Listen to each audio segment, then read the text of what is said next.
stand up for freedom together, knowing that we will be free one day.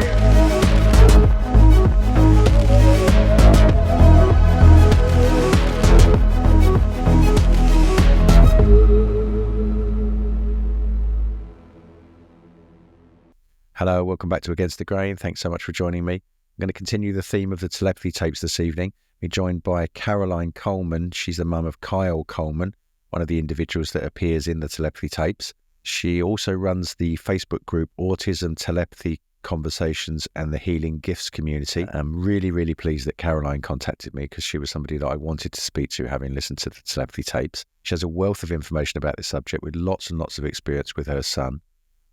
So it's going to be a really, really interesting conversation. So I'm not going to waste any time. Let's dive straight in to my guest this evening, Caroline Coleman.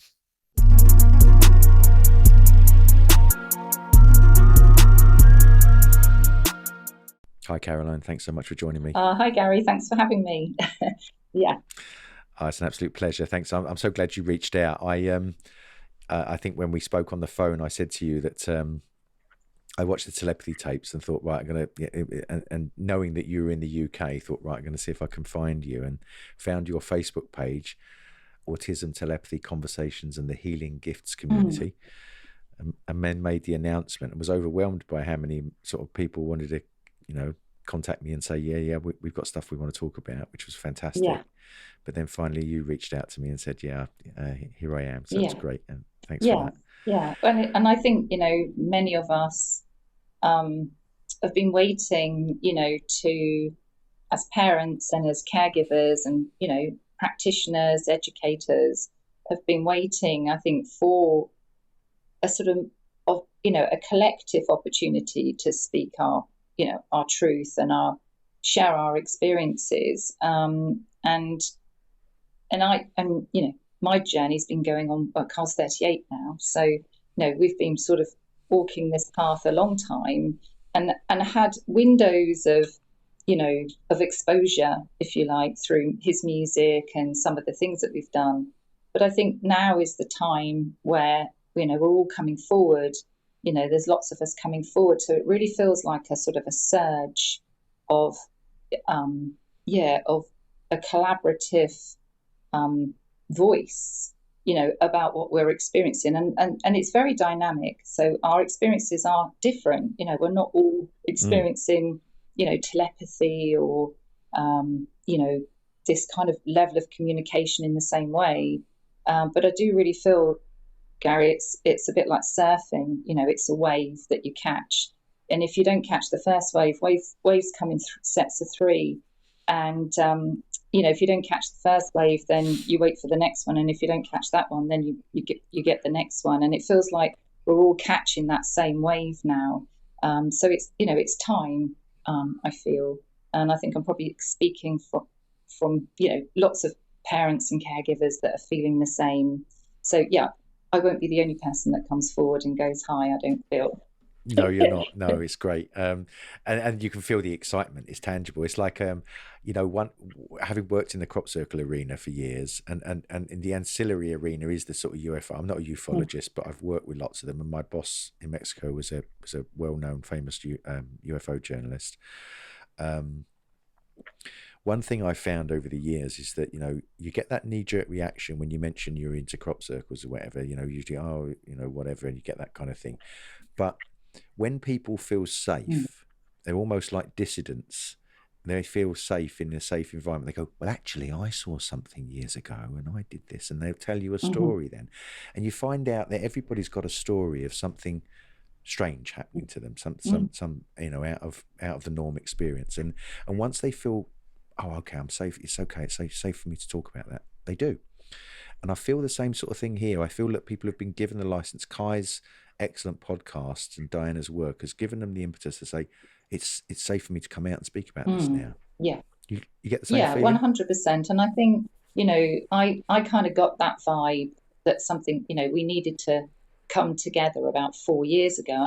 I think it was I can't remember if it was it wasn't the first lockdown. I think it was the second lockdown.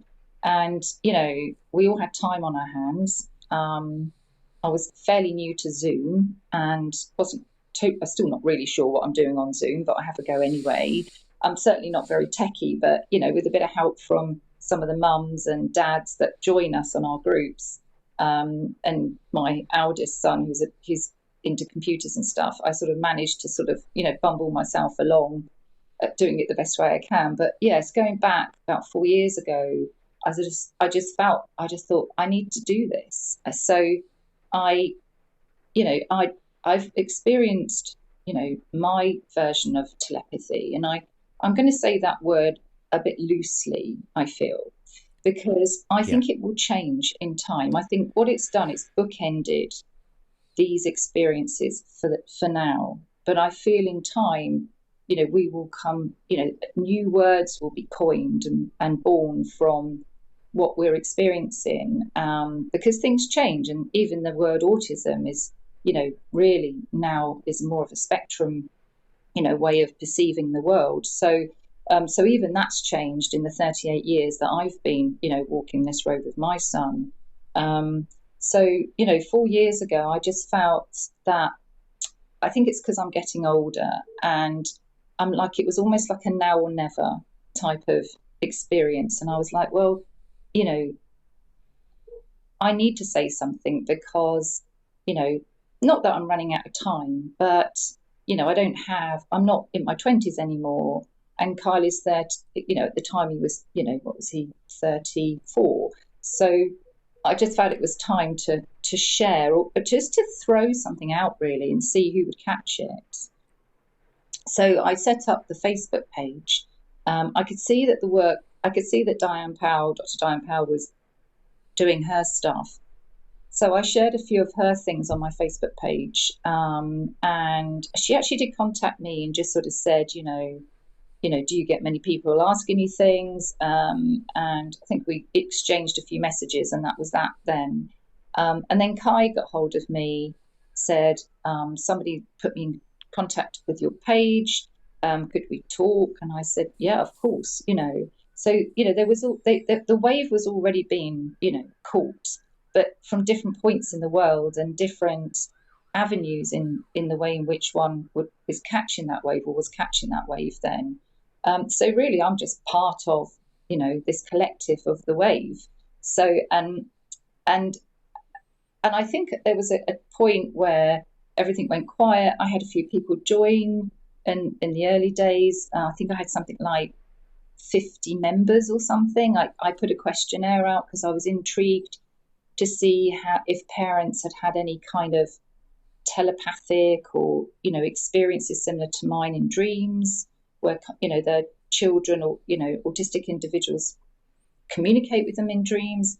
And, you know, again, I only had about 50 people who was part of this little study that I did, but pretty much everybody said yes, they'd all had an experience, a bit like you were saying, you know, when people have experiences but not necessarily share them, and then when they realize that they're in a safe space or container to share that experience, then people come forward and quite generous. I'm just going to say it could get noisy. I know you'll edit this out, Gary. We've got some high winds coming in here in Cornwall, so I might have to put my headphones on in a moment just to block the noise out, but we'll see how we go. Sure. Yeah, it sounds like it's coming in, so it will just make a real racket. And this is the best place in the house to get a signal, because we're in the wild west of Cornwall, so it's. I was there in the summer. I was at Tropical Pressure Festival. Festival. Right, with my yes, son, yeah.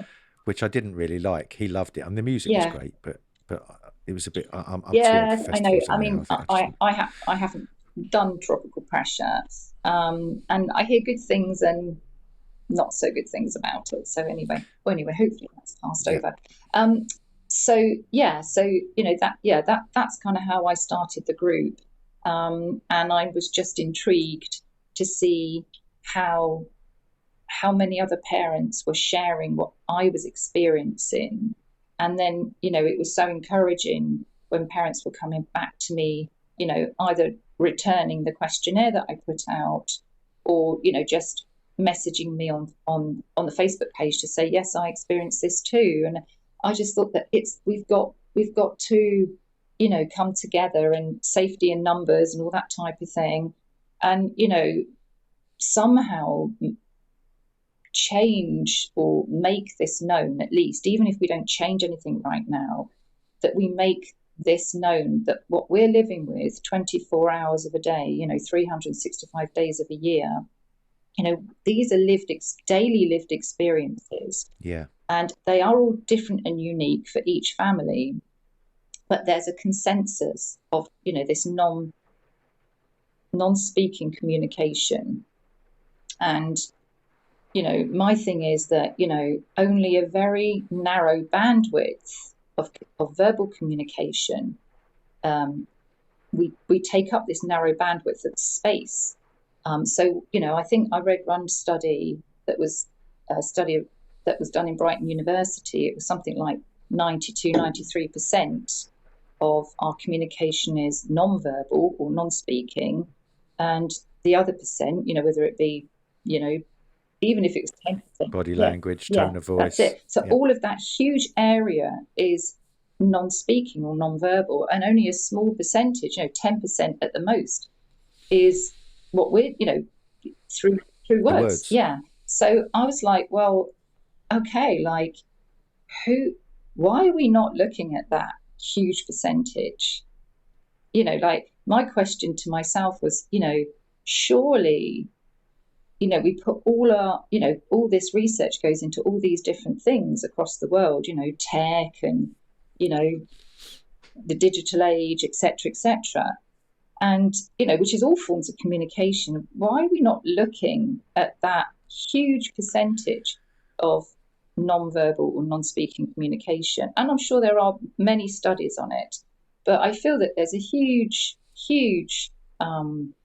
opportunity for some really pioneering thinkers and, forward-thinking scientists to really, go into, uncharted waters with this. I'm not the person. I'm a mum, who's got a non-speaking, 38-year-old autistic son who loves to sing, and that's our message, if you like, or that's our avenue.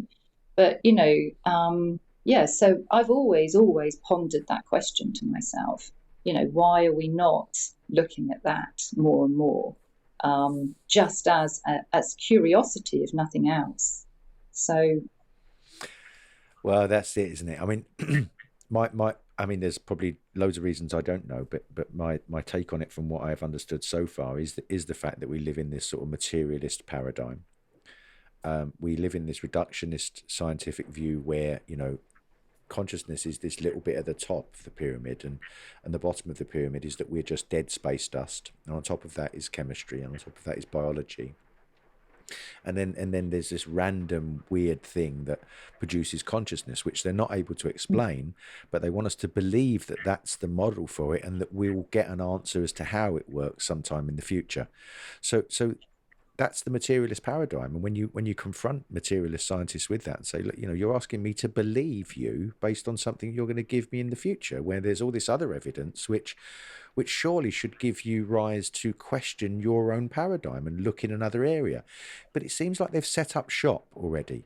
And anybody that comes along and challenges the territory in a kind of business way, it feels like, is a threat. And there are deep sort of ideological reasons for it as well, because many of the scientists are atheists. They don't want to believe in some of this stuff. I did language and communication at university from 2004 until 2007 in Cardiff.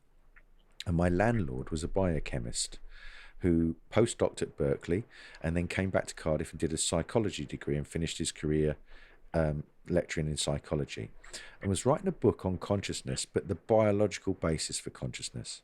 He said, his words to me, "I don't do psychic." And it didn't matter how much evidence I presented to him and showed him stuff. Even I've got footage from my time in Brazil of psychic surgeons doing things which are just, it's there in front of you on video. And the justifications he came up with to try and explain what he was seeing were ridiculous. And that's when you see this kind of, and it's weird that it's amongst more intellectual people, this rigidness, than it is.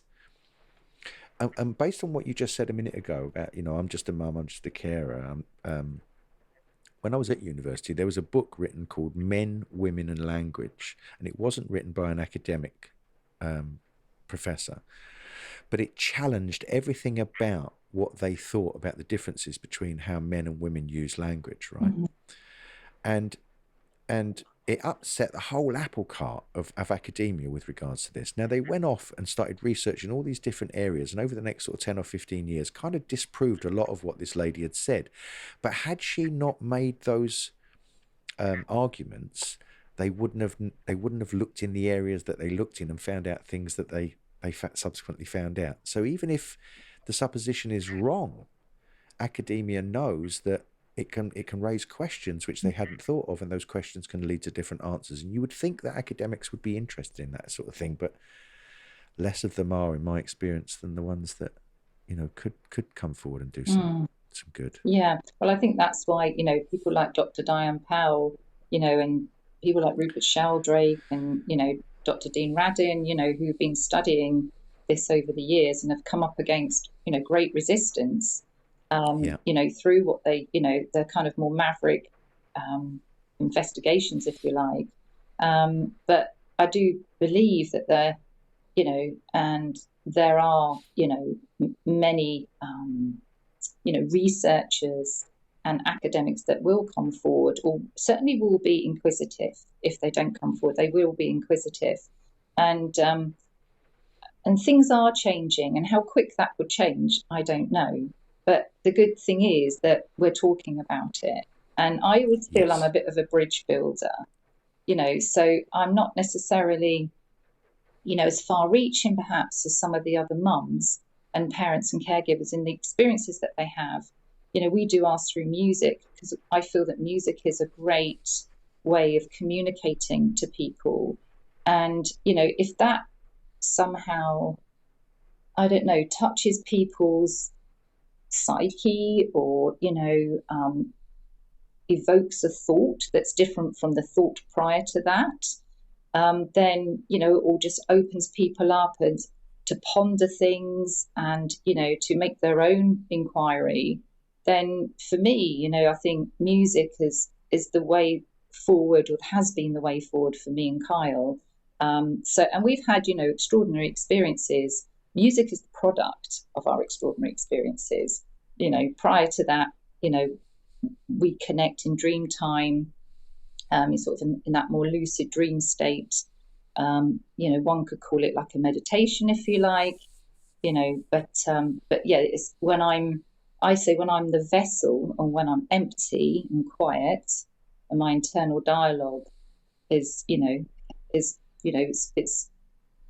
been quiet for a while, or it's arrested for a while, then it gives Kyle an opportunity then to, you know, make his presence known. And, you know, it's like a pressure, you know, I feel it like a pressure, not as it pressurizes me, but there's like it's almost like somebody, you know, almost putting your hand on your back, and you don't know who it is. And there's this kind of pressure of awareness that I feel in the field. And that's when, you know, he goes, oh, like, mum's available right now. She's not thinking about, she's got the dishes to do, or, you know, I've got to go down to the laundrette or something, you know. So he kind of knows when I'm available. And then when I'm not available, because I'm full, you know, with life stuff, then, you know, we don't make that contact. It's not a continuous flow of contact for us. At nighttime, in dream time, it is, you know. So I had a very active night with Kyle last night, dreaming. Did you? And actually a few of the other guys that we know kind of were in the dream as well. Kyle's job is to keep me lucid. So, you know, he just keeps making sure that I'm sort of aware that I'm dreaming, and that I don't just go off at a tangent and, you know, carry on just dreaming all sorts of things, that I stay and remain aware within the dream. And you know, sometimes he'll give me information, and sometimes he... And how does that happen? How does he do that in the dream? Well, originally he did it years ago, probably, I would say he was probably about maybe 13, 14. And right. I remember him giving me I was dreaming with him. I was unaware that I was dreaming, and I was just, having one of those dreams that just goes into one thing into another. Into one thing another, yeah. And sort of, and then he gave me a playing card, and I was just like, oh, and it was like, Oops, sorry, I'm getting a call. It was my. Okay. He gave me a playing card, and it was the Ace of Spades. And I remember like holding this playing card and was like, okay, Kyle, but still in a dream and still not aware that I was dreaming with him. And then he took it off me, and then he folded the card up, and then he tore bits of cardboard off in the card and almost made it like, how kids make those snowflakes and put them on the window at Christmas time when you sort of fold up a piece of white paper and then you cut shapes and then you unfold it. And he did exactly the same thing with this playing card. And then he held it up to me, and he sort of looked through one of the holes with his eye, and then I could see his eye the other side, and then it was like, oh, I'm dreaming. And that at that point made me go into a lucid dream. And then I realized that Kyle could access me, or I could access him, or there was this meeting halfway field of awareness where... You realized that in the dream, or you realized it when you woke up? No, I realized it in the dream. That was the invitation to know that I am dreaming, and I know lucid dreaming is a thing that people do. It's not it's been spoke about for years. There's I bought loads of books on it just to understand what was happening. So, lucid dreaming is not, it's something that many people do. So, so that faculty inside of me, in my consciousness, my awareness, somehow was gaining plasticity. So that is how Kyle and I, that's our meeting ground. That's where we have this common ground to meet. And that is in this lucid dream state of being. And I think that's probably, Gary, because at that point in the night, when I'm asleep, I'm more available. I'm not thinking about, now I've got to take Carl to the dentist, or, the everyday things that restricts my plasticity of awareness. Yeah. And, so Kyle has found this, bandwidth, which is outside the narrow bandwidth of language and everyday thinking. Unless I'm purposely being empty, then he will tap in with this sort of pressure. But beyond that, in the second bandwidth and the third bandwidth, and I kind of use that as a frame of just my own navigation. I'm not saying it's at all like that. What I'm saying is that for me to be able to navigate and orientate, I feel them like levels of awareness, or bandwidths of awareness where I can navigate and orientate.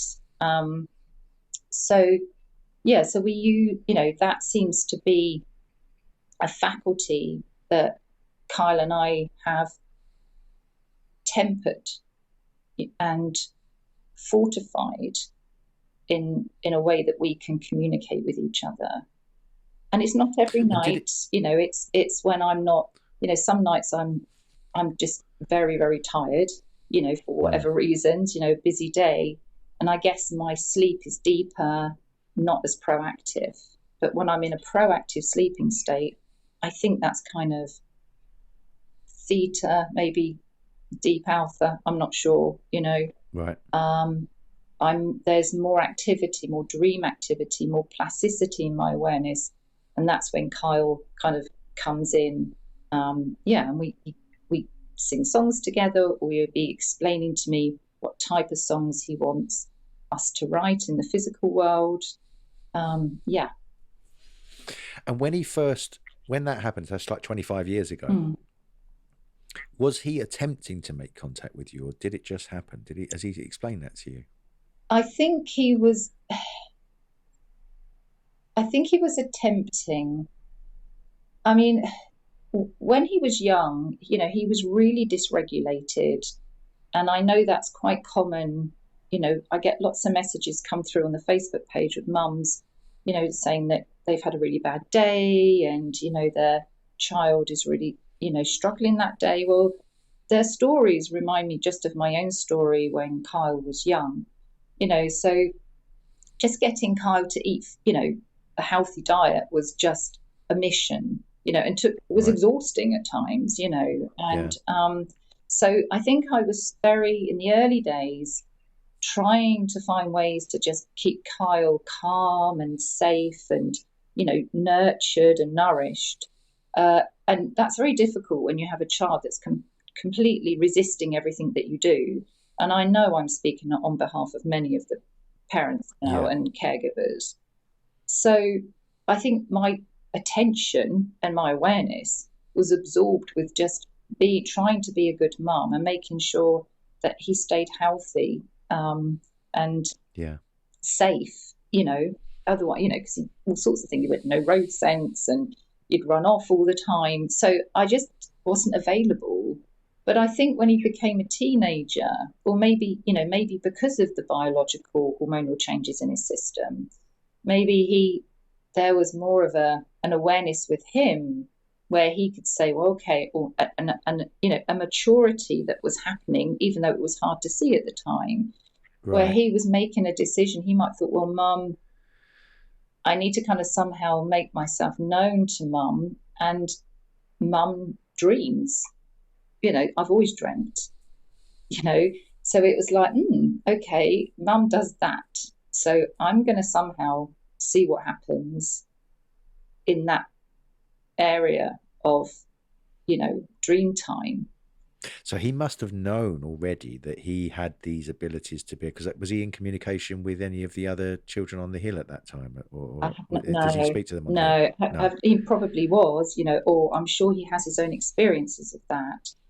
But he probably knew he could do something intuitively, didn't he? Yeah. But the one thing I will say, Gary, we live not too far from Avebury and Stonehenge, and I used to find when we visited those places, I didn't know it at the time. We were in the armed forces. We'd come back from Germany, and we were posted at quite a large garrison in Wiltshire, and I was just exploring the local area, because at the time, Kyle ended up going to school in Hampshire, actually, which at the time were very, very good and were one of the leading counties for autism. So hence why I kind of located in that area.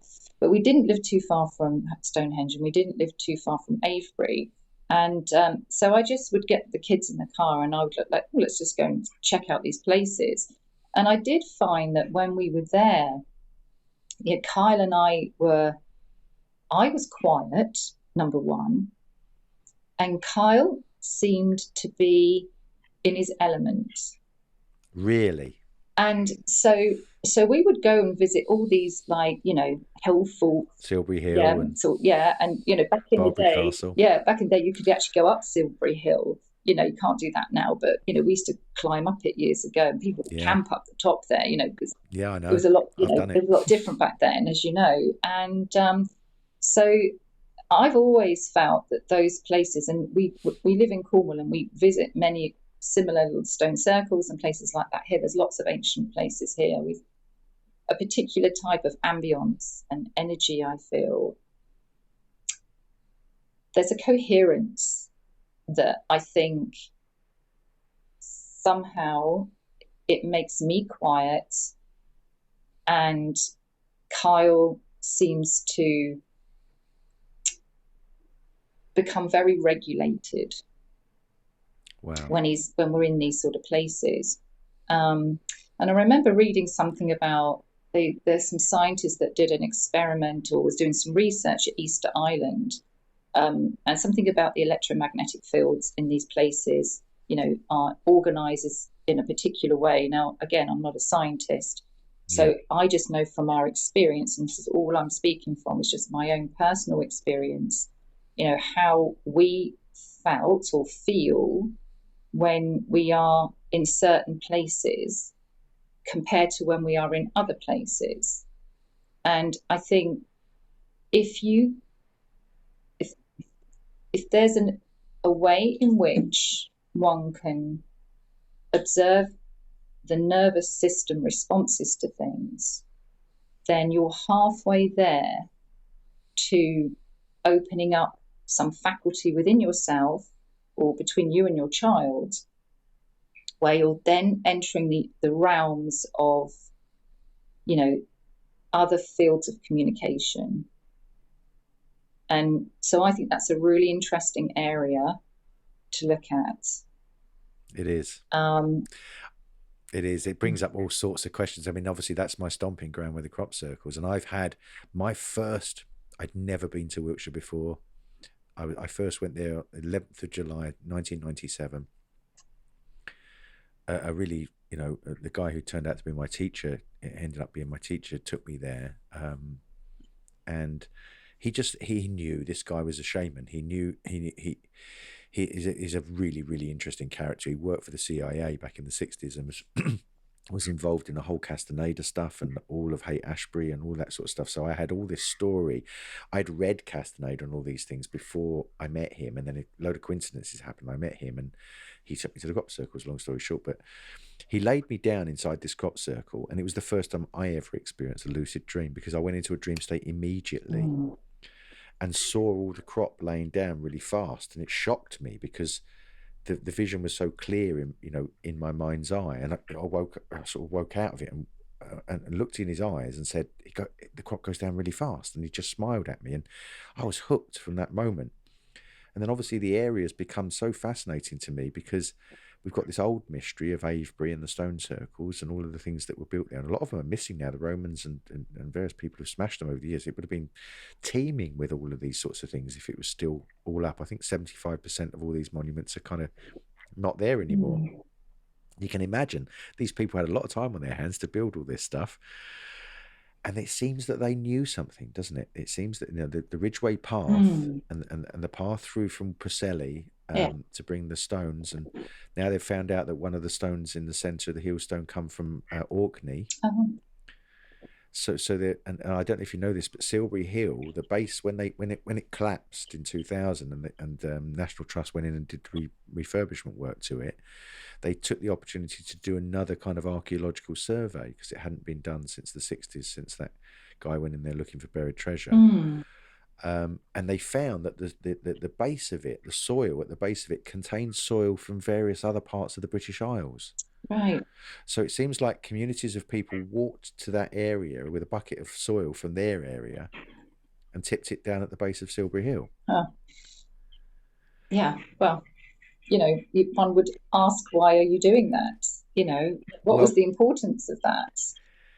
I think moving from hunter-gatherer to animal and crop husbandry and farming, which is what the areas, that's where farming first began there. The Salisbury Plain is where the first area of trees on the British Isles were cleared to create farming.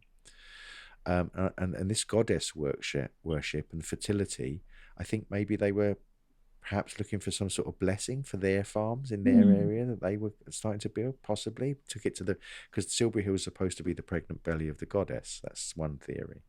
So that would tie in some ways with this fertility thing. Just theories, I don't know for sure, obviously. But the electromagnetic properties of there have been tested in numbers of ways. I've had friends who've put seeds in the centre of Avebury at a certain time. They're into earth energies. It's a friend of mine, Glenn and Cameron Broughton. They run a tour company called Journeys with Soul. They take people to energy sites all around Cornwall and all in other places as well, Malta and stuff. And he did some experiments with seeds and planted, put them on one of the stones in Avebury overnight. It was like a full moon or some special date, and then planted those seeds together with some controls that he'd kept, and they, he says, yielded more seeds and yielded more flowers and stuff. So there's definitely loads of things there to do with electromagnetism and the way it resonates with us as humans. That I think there's a wealth of research that could be done there. And it seems that it's not a leap to say that the people that built these places knew that. Yes. Yeah. Well, I definitely think that if you speak to a lot of people, that feel, well, I mean, historically, they are places of interest. But also, when you do go to these places and you visit these places, one could say, well, you're out in nature, you get a different feeling. You're not kind of plugged into them, to the kind of everyday world. So one Right. could say that quite easily. You get children off tech and you get them in nature. We know that, that's a better way for our it's a better way for our children to, recreationally, play and, and you get that sense of well-being, etc., etc. So that, one could quite easily say that. But I think going to these places and, I used to find that even now when we visit places, our dreaming, the dreaming that Kyle and I share has always leveled up, from visiting. Yeah. So we might not have it that night. So we might visit a place. We quite frequently visit Avebury. I always, feel that we definitely, at least 4 to 5 times a year, I try to get, from Cornwall up to Avebury.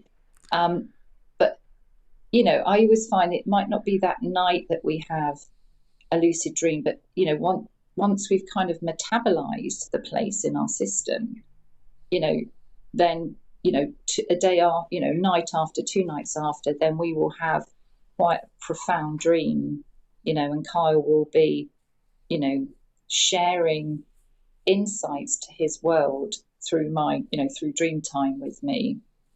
So it's almost there, I consider those places a supplement, to our life. And certainly helps, has, been a stable diet really to, Kyle's upbringing and the places where he seems really happy and regulated.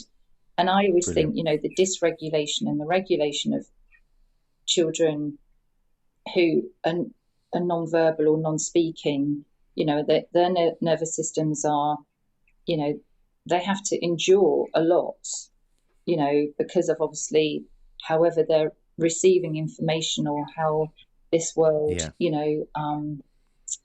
they don't have the same filters that we have. So, they are, so much information's coming into them, they can quite easily become dysregulated. But I have found with Kyle, visiting places like that or somewhere where we're really immersed in nature, it really helps him to come into his body.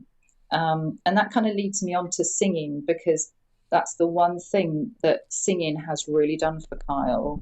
It has enabled him to really be in his body. So, there's a kind of a mechanism of when he's singing, he kind of knows he's here.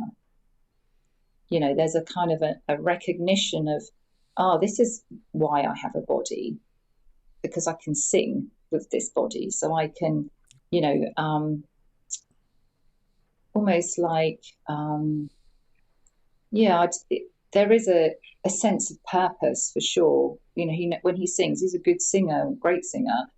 Yeah, no, I listened to the album. Yeah. Thanks for sending it to me. Yeah, and I shall put a link. It's amazing. Yeah, it's amazing, and the little book that goes with it that tells all the stories behind the songs is excellent. And of course, I feel that we've evolved since then. I mean, that was 10 years ago, so I feel like we've kind of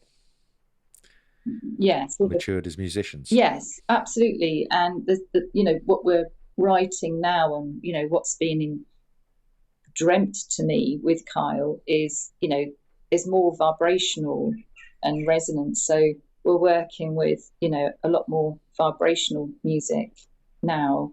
Wow. and Kyle exploring with his voice in a different way, so that look out for that. That's probably about it.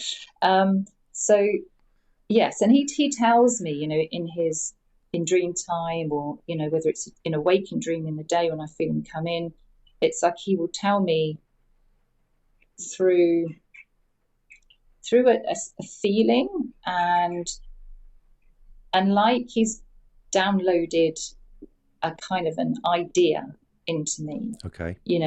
And it's almost like I have to catch that idea from him, so and I don't hear it always in words. I do hear it in song lyrics, Yeah, I do hear it in song lyrics, and sometimes I get a melody and I know it's not coming from me. I know it's, Right. it's like, where did that come from? It's almost like it takes up my body, and then I'm writing things down. I'm thinking, oh, something else is coming through. But, but when we're dreaming, lucid dreaming at nighttime, that's when it's the most clear and Right. what I call live and direct. Have you, or I mean, I haven't asked anybody else this, but like this issue with quieting the mind, has there been any parents that you know of, or indeed yourself, that have done some meditation, quieting down the mind, and then found that the link is stronger because you've got that discipline of mind? 100%. So if we can quieten the mind chatter, or the internal dialogue, as I call it, the monkey. Yeah, if somehow you can quieten that, and I don't, I think for me it's about finding, orientating your life with purpose, because and I personally, I know that Kyle is the reason why I'm here, and I'm his voice in the physical world, and his voice is his singing voice in the physical world, but I helped to build that bridge. But I know just from my own experiences and my own practices over the years, and I've been practicing, quietening my internal dialogue in lots of different ways over the years, that's when you become available. And you're not just available for your own child, but you're available for other people, and I think if we probably most of what we're saying we don't really even need to say. If we wrote down everything that we said during the day, there's probably only a small portion that we need to actually speak about. The rest of it's just chit chat. And a lot of it's anxiety. It is with me. It's anxiety driven, like worrying about the future or fretting about something you did in the past. And this, I've heard it said actually, like guilt and shame and these sorts of things that get brought up with thoughts and emotions, they get in the way of this stuff. And if you can just put that aside, even if you're just not, like linking with somebody telepathically or whatever, but you just want to search for some ideas for creativity for a project that you're on, if you can get that stuff out of the way and balance those thoughts and emotions. My teacher used to call it very simple. He used to say 3 is 1. He used to say that thoughts and emotions, and that the stomach, the gut, where we say we get a gut feeling, is the will. And that beyond the will, his description of it was a bit like Castaneda's, that sort of outside the, by the egg of our electromagnetic field would be this dreaming point. So he said that the dreaming point was actually outside of us, and that consciousness came into us through this connection to our stomach. It's a very interesting kind of system for how he saw consciousness working in and out of the body. And we used to go up into Wales and we'd sit on a rock and put our backs to each other and then just shut the mind up, and then stuff would happen. You'd get these kind of impressions, and I'd say to him, "Are you just thinking?" "Yep." And I've experienced it, but not on the level, obviously, that these non-verbal. I mean, some of the responses are 100% accuracy with random numbers that are 7 or 8 digits long. I mean, what? Yeah, exactly. And it's like, how can we ignore that? Right. How can we? I was listening to something I think it was The Guardian yesterday, and there was people talking about the telepathy tapes, and again, I'm no scientist. I'm sure scientists would split hairs with this. I'm absolutely, we all know that there's going to be lots of people that are going to try and disprove it, or try to, absolutely, try to sort of like, go absolute rubbish, et cetera, et cetera. But it's only going to increase more and more, and the sooner we start to try and understand it, rather than waste time trying to disprove it, then I think, we're all going to be heading in a much more, expanded consciousness or, direction. So anyway, I just listened to a bit of it, and it was just like, this is nothing new. This was done back in the 1930s, and we haven't really, proven anything since then from these early experiments. And okay, people are allowed their opinion, they're allowed to, put a lid on it if they want to, but people are talking, and people are having conversations like you and I. The cat's out of the bag, isn't it? Yeah, I and mean, it's, so if it's you like, beat Joe Rogan in #1 podcast, yeah, there's a lot of people that have seen this yeah, now. and also Joe Rogan, not that I've watched a few of his things, and he is one of these guys that, he's one of these individuals that, does question things. That's a Yes. skill. Joe Rogan is Yeah. very good at that. And, he does like, okay, let's look at this, let's discuss this. So even if it's just open for discussion, it's being discussed.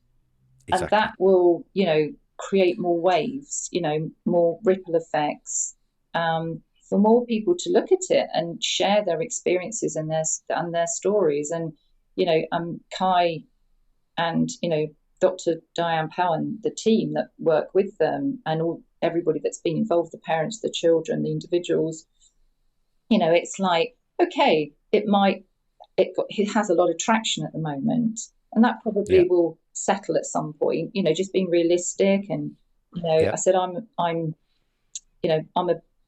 always feel I'm sort of in that middle ground, and I try to look at it all encompassing. And it not good place to be. Because it kind of keeps me clear. And so I can keep asking questions, and sort of, so I don't become too attached and subjective, and I can remain objective, because that's where the space is. Yes. It's in that objective way of looking at something. And I have found with Kyle, the more I stay in that empty space, the more I stay in that objective place of not being attached to any outcome or putting my own narrative and dialogue to things and trying to shape it in the way that, habitually I'd want to shape it, because that's, this narrow bandwidth that I've been maneuvering in. As soon as I get out of that, then way more information comes through. Yeah. And, and my I suppose my curiosity, wants to explore more of that. And, what will become of that, what Kyle and I will experience in staying in that more observers, flow state of awareness together without impinging a particular outcome. Yeah. There was talking to Joe Rogan, there was a Joe Rogan podcast last week, and I think I said to you when we spoke on the phone that there's, one of the things that sort of drew me into the telepathy tapes was a bunch of things I notice, sometimes not as quickly as I should, things coming at me from different directions to make me pay attention, and I'm bouncing around in lots of areas, so sometimes I miss stuff. But so the other day, Joe Rogan podcast comes up, and I haven't watched one of his podcasts for a while. It's usually I'm waiting for someone it's along the themes I'm interested in. Never heard of this guy, Thomas Campbell. For some reason, it said click on it. Okay, so I clicked on it, and it was absolutely fantastic. This guy was an ex-NASA scientist. He's done all this work on consciousness, and in a nutshell, he says that consciousness has always been there, and in order to develop information so that it can evolve itself, it creates reality, creates material reality, and creates human beings that are parts and aspects of this one consciousness that can think and experience independently, because everything we think and experience gets uploaded to these, this information database that's some of these children and individuals say that they can access, right? So he says, this is evolution happening through us. We are participating, and this follows with what's called the participatory anthropic principle. He mentions this. The anthropic principle is my favorite theory for how we all came about. And it's kind of paradoxical, because it's like the Big Bang wouldn't happen unless we were here, but we wouldn't be here unless the Big Bang happened. There's this kind of feedback loop between the beginning of creation of of the material reality and then us, right, and then how we are feeding back information to it. He says that the materialist reality is a high entropic. In other words, high entropic means it's like if it takes 2 barrels of oil to get 1 barrel of oil out of the ground, it's high entropy. It's not worth the effort of doing it, right? And the materialist reality with the greed and the things that can be justified to go along with that reality, you know, the selfishness, what we're seeing in reality now, with lots of people suffering and lots of people, very few people that seem to have all the power and the wealth and so on, that it's not sustainable from a consciousness point of view, because it needs a low entropic state. And the low entropic state is love, kindness, cooperation. And this is exactly the message that all of these individuals, these autistic individuals, are giving us, right? You can't tell lies. And we know that a lot of reality is based on lies now, and deception, the media. It's all, no one knows. We're in a post-truth society. I did a film recently about deception, because one of the messages of the crop circles has been, we oppose deception, over and over again. So I made a film about it. So those two things came together for me, right? This Thomas Campbell's giving this explanation. I'm then thinking about the stuff with the crop circle message about deception and things I've learned along the way about this materialist reality is not good for us. It's not to say that material reality is not good, but it's to say the way that we've embraced it completely and pushed away any notion of the metaphysical. And so it aligns with exactly what these individuals are saying. And so if as you say, like, people from other parts of the world sort of started coming together and contacting you, there seems to be a convergence of different theories that are catching this wave, as you put it, with people like him. So I've got another guest who's coming on shortly. He's a hero of mine. His name's Jeffrey Krypau. He's a professor of religion at Rice University that is totally investigated lots of mystical experiences that have happened, that some of which have spawned religions, but lots of them don't. But people having kind of weird mystical experiences, whether they be with fairies or you know, in consciousness experiences which appear material, been happening forever. And he makes the case that we need to rethink the material realm, and his recent book, which I haven't read yet, is called How to Think Impossibly, because we need to come up with a new meta language for how we start to describe these experiences, these kinds of experiences which we can't explain. And it might be that we can't explain them because they're first person experiences, they're not third person experiences.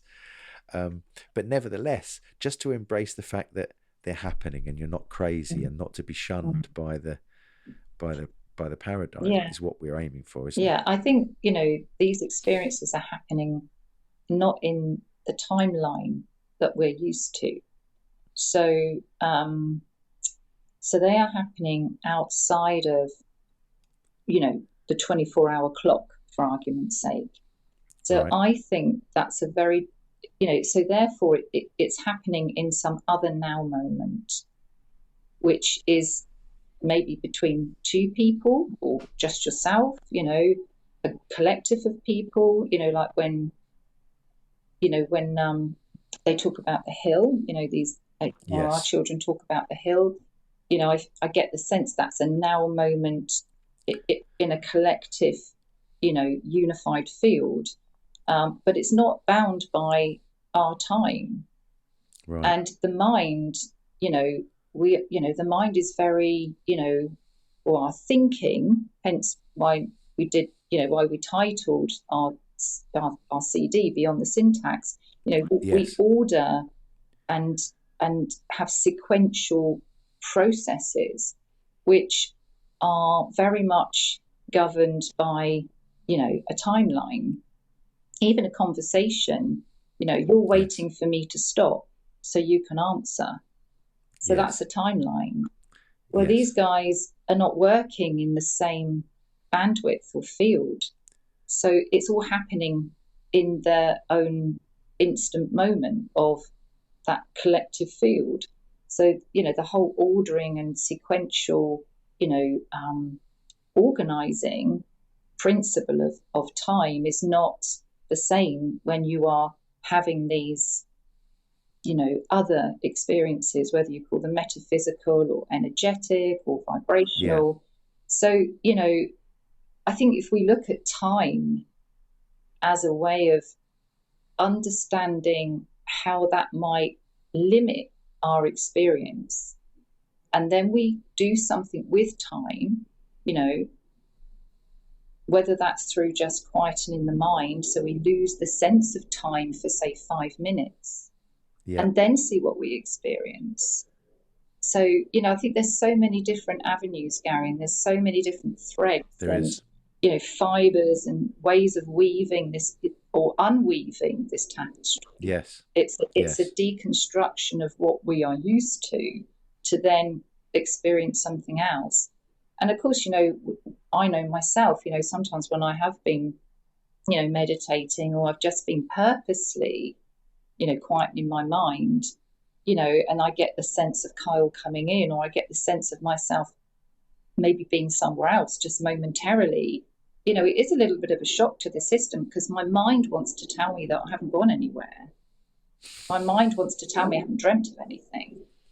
My ego self is going, oh gosh, if there's something else, I'm not in charge. Yes. And it's really interesting, and I will share this, but even though I feel it is relevant, and I'm happy to share this. I lost my brother. My brother died last November, this November just gone. I'm sorry. Quite suddenly. And I don't think I've ever experienced grief quite like it. Because he was younger than me, and it all felt back to front, that my younger brother should still be here, and I was chronologically ahead of him. So in theory, if we're looking at numbers, I should have been, not sort of want to wish myself away, first, but yes, it felt all a bit awkward, and I all bit back to front. But grief is a really interesting thing. I don't think I've ever experienced anything quite like it. I have lost my mum and some other relatives over the years, but again, they were older than me, so it was sequential in the timeline. Right. So this really disrupted my timeline.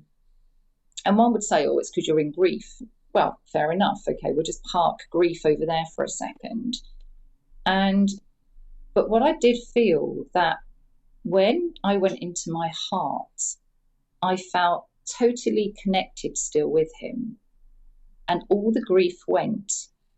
And then when I went back into my head and was looking at his photograph, and I was thinking, oh, I really miss my brother. I could have really great conversations with Mark. And, he was a big part of my journey with Kyle as well. He's been very involved in Kyle when he was growing up, and we both loved the same things, and we both into the same things. So, it was massive, him leaving this world. So when I thought about Mark and went into the timeline of our, history together, of our life together in this time frame, the grief came back and was gripping. Right. But when I came out of that, and I really did feel him, not that far away from me, it was almost like he was just like he was this close, but in a different timeline. When I found myself just going through the heart space and just feeling that heart connection, the grief completely went, but therefore I'd switched timelines. Wow. So I was sort of toying with this, through probably about a week, of every time I went in my head and I thought about the loss and was experiencing it from my, reflecting on what I didn't have anymore, and that timelined historical, life I'd spent with him, then I felt separation, and I couldn't locate him or connect. But the moment I went into my heart resonance and just came from the heart and just thought, you know what, we're all connected, then somehow the timeline shifts, and you feel like you're, he's gone from this physical world, but when we're not gone from anything really, we're just existing simultaneously with each other. So that was a real body experience. I wasn't that the stress chemicals and the of grief only my body was only experiencing that when I was thinking about it. And when I was in my body and I was feeling it, and in my heart center, all of those stress chemicals, I had complete calm and connection. And I feel that, what our kids are saying, what our children are saying, these amazing individuals, they're talking about that. Yes. They're not talking about this restrictive timeline that we believe that it's the only thing that exists, because, our ego mind, or, you know, the internal dialogue or the narrative, you know, if there's something else, then the ego mind or the narrative has to somehow not exist when you're in that more heart state, or that, you know, that you know, that sort of switch of timelines. Two things came to my mind when you were saying that. One was that, do you remember that line from in Castaneda's book when Don Juan said, it talked about him losing somebody, and Don Juan said, if I've lost somebody, I'd be in, I'm sure it's a long time ago I read the book, but he said, like, if I think about it, I'm in grief, but if I see it, then it didn't. Mm-hmm. So do you think seeing it is this going to the heart? Well, I think it's an aspect of that. I think the heart is the portal into another kind of experience. And I don't know what that is, Gary. You know, I don't know. You know, all I know is that it's something I feel I want to experience and explore more as a responsible parent to somebody that's non-speaking. I have a responsibility to explore that more. And they all come from there, don't they? They're all there. And they've said about how difficult it is to sort of slow everything down to communicate with words or translate things into words. That comes back on this time thing. It's like, oh God, it's so difficult. So we're in this sort of really restricted reality using these words, which are so ambiguous. What the word will mean to me might not mean the same thing to you. And so there's so much communication's amazing that it happens, really, but it's just sounds. Yeah. John Michel said we probably started singing before we developed language. We were probably singing like birds making sounds, high-pitched tones and stuff to call each other in the woods or whatever. And language developed out of that. I quite like that, really. Yeah. We sang first before we spoke. Yes, I mean, I've definitely read lots of things that sort of say the same, you know, that in indigenous cultures where, you know, they sort of sing before they can, you know, they start having conversations, and you know, and music and beat, you know, the drum, you know, is kind of the heart of how people communicate. And so, you know, I think, you know, I live in a Western world, you know, that's where I am, that's my location, and that's my situation and my environment.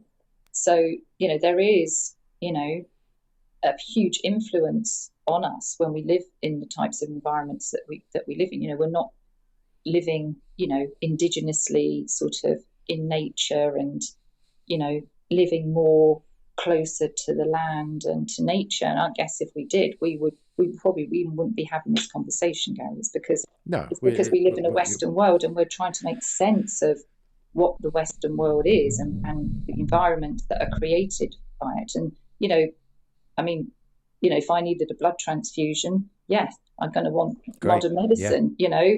Absolutely. I mean, absolutely, 100%. So, you know, my thing is that we've got to a point in our evolution now, or a point in our consciousness, where lots of people are asking questions, lots of people are seeking, and we're not the only ones. And my experience isn't unique, you know, with Kyle. You know, we might do something unique with that experience, the way that we work with music. And, you know, music is Kyle's medium. You know, it's his way of channeling where he can draw that from and experience that through his physical body in this physical world. But, you know, there's hundreds and hundreds and thousands of people now, you know, asking questions, putting question marks over things, and exploring. Well, exploring, yeah. There's lots of mums I've spoken to a few now, and they've said that, you know, since we watched the Telepathy tapes, I thought I'd try it out on my child because I never thought it was possible. And they've gone and found out, and they've gone, he's doing it with his brother, he's doing it with me, we're going into other rooms, and this is happening. And so there's lots of people who weren't aware, they were just believing that there's nobody inside.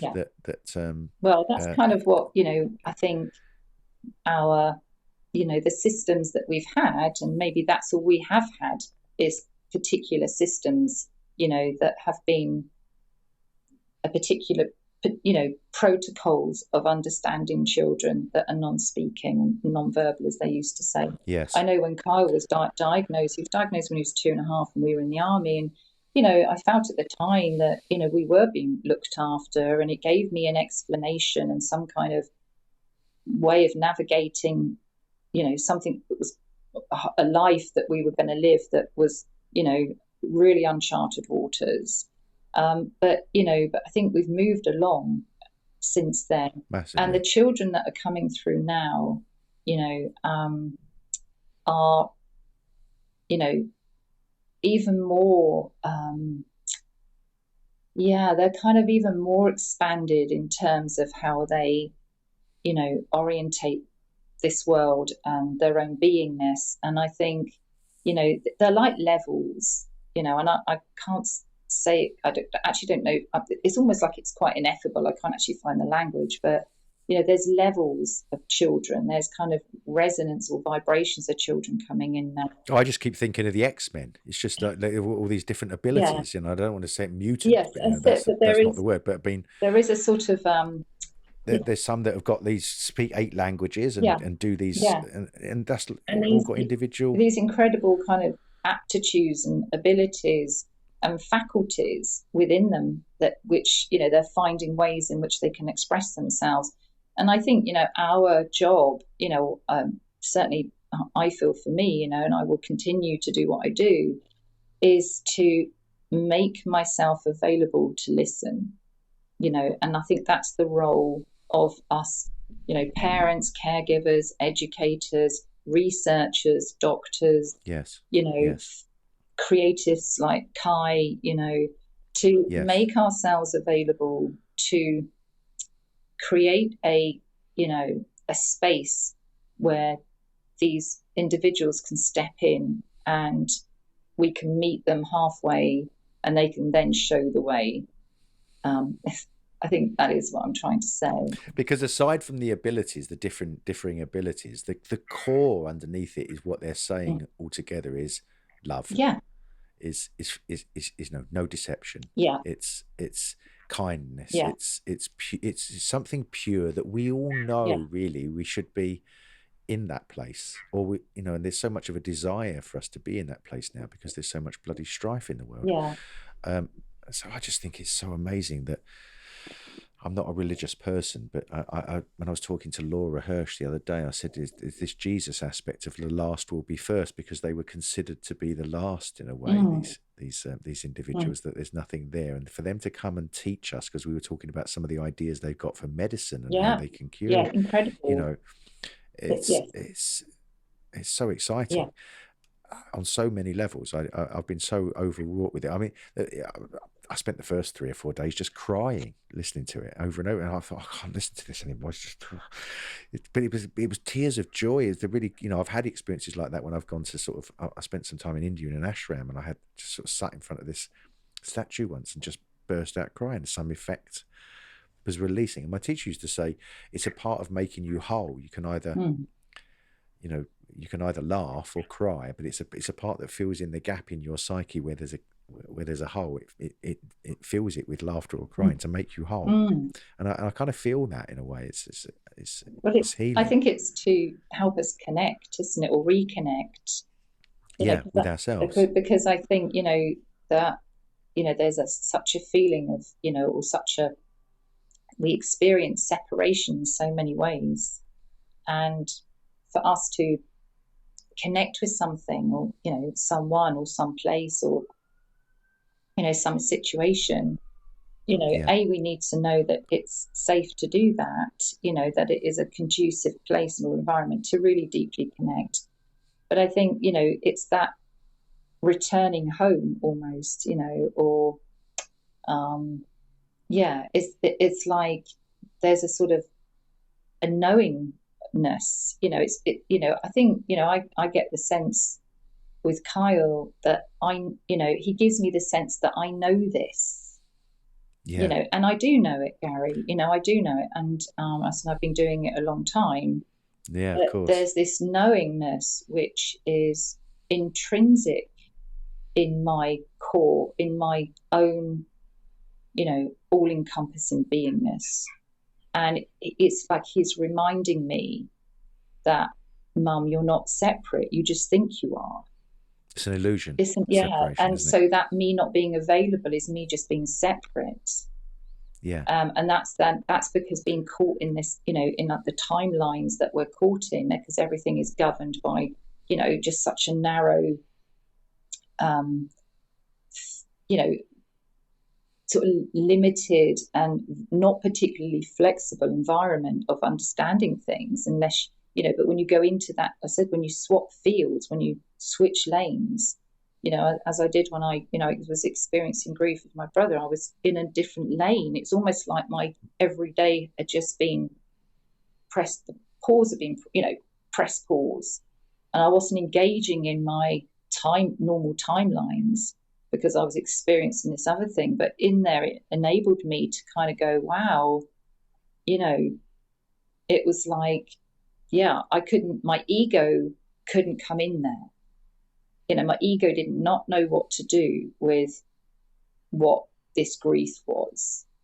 And so it showed me, that the more we attach to and the more that we identify with, and these narratives and storylines that we have about ourselves that we might have had ever since we were young, you're told you're this, you're told you're that, whatever, all it does, it just keeps like coming in, like, sort of like a vice. And then you only can do that, rather than that coming more open, and you've got all that plasticity, flexibility and fluidity to move within a much wider field. And then it gets really interesting. That's a great way of putting it. That really is a great way of putting it. So for me, it's like, I invite myself, to explore more of that. And I hope, that Kyle will continue to invite me into his dream time. I meet him in he meets me in mine, and we can explore more of that. And I have more awareness come to my all-encompassing beingness. Wow. Yeah. One experience. And then, and carry on writing songs about what he transmits to me, and bring them to the world as our own unique message to create, this wave, this for a wider, a more, collective, a collective way of bringing that to humanity, and we're just one part of it.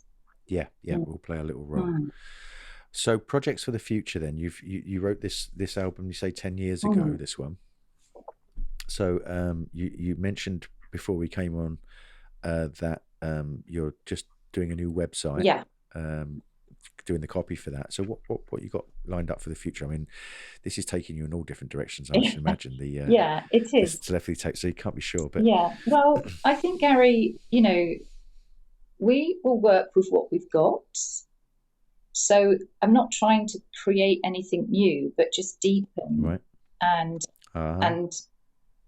alchemize and solidify what we've already known. So it's like, it's just deepening and expanding into all the things that Kyle and I know work for us. Right. It's like going full circle, but I don't know if you've ever experienced that in life, that you just go full circle, but you come back you do a whole, route round, and then you think, wow, like, I've done that, and now I know that I've got back to this point, but I have more awareness of this point now. I always think of that Thailand phrase that they had it on T-shirts. It says same, but different. Yeah.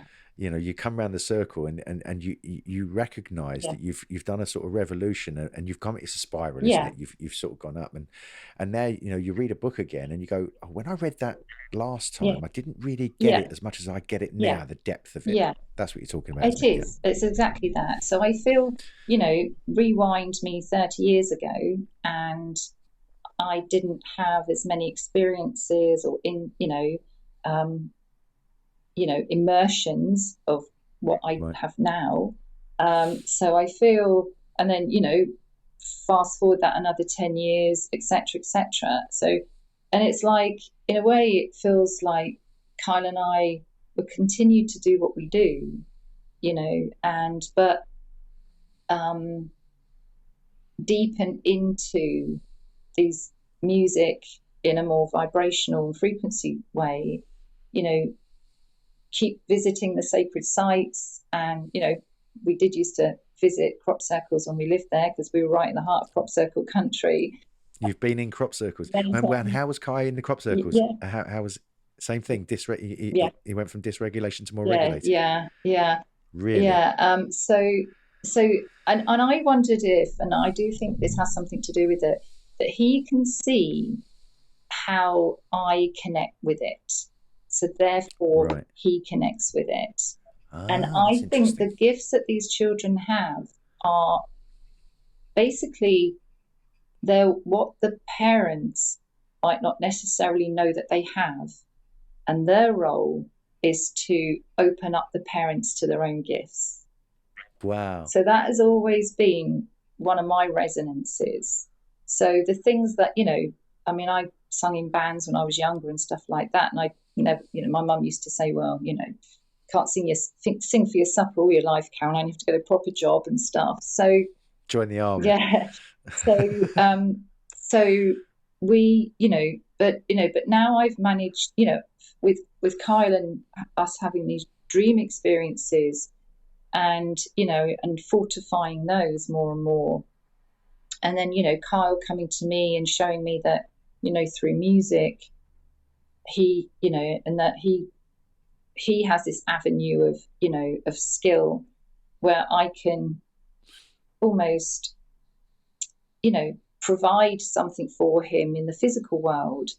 It's almost like I'm living a dream, reliving a dream. You've just sort of turned it on its head in a way. So what you've just told me is there's a sort of soul. I'll use the word, which will make people run away, but soul reciprocity, because you've thought of your role as of being 100% to care for Kyle. Obviously, since you first got the diagnosis, and you thought, okay, we've got this.